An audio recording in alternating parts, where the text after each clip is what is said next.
What's wrong with asking, does Christianity work for you? It's just not the right question.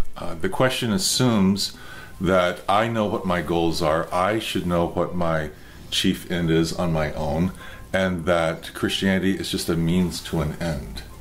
That's a very contemporary way of thinking. We tend to view our jobs, our relationships, our hard work, our health, all as things that have instrumental value. I do this in order to get this. Christianity is the end. It's not a means to an end. And so I think there comes a time in most everyone's life where this starts to become really clear to you, that you discover that you're not necessarily made wealthier because you're Christian. You're not necessarily made more powerful. You don't get the job even that you pray for sometimes. Things that are horrible happen to very devout Christians. It doesn't protect you from any of those things. What it does is it helps you in good days and in horribly bad days, at the mountaintops of delight and in the valley of the shadow of death. There is always a Savior who is with you, and you discover the sufficiency of that.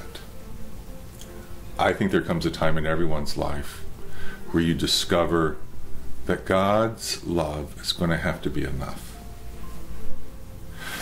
The medieval mystic John of the Cross wrote a very well-known book called Dark Night of the Soul. And his point in this book was to say that there does come this time where you have to ask yourself, would you still love God if God came with no blessings attached? If it's God plus nothing.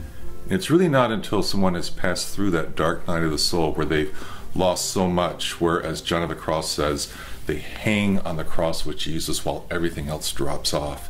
And you think that you're even losing Jesus, but you're not. You're losing your instrumental use for him, or your utilitarian use for him. That's when you ask that most important question of the soul. Would you still love God if there were no blessings attached?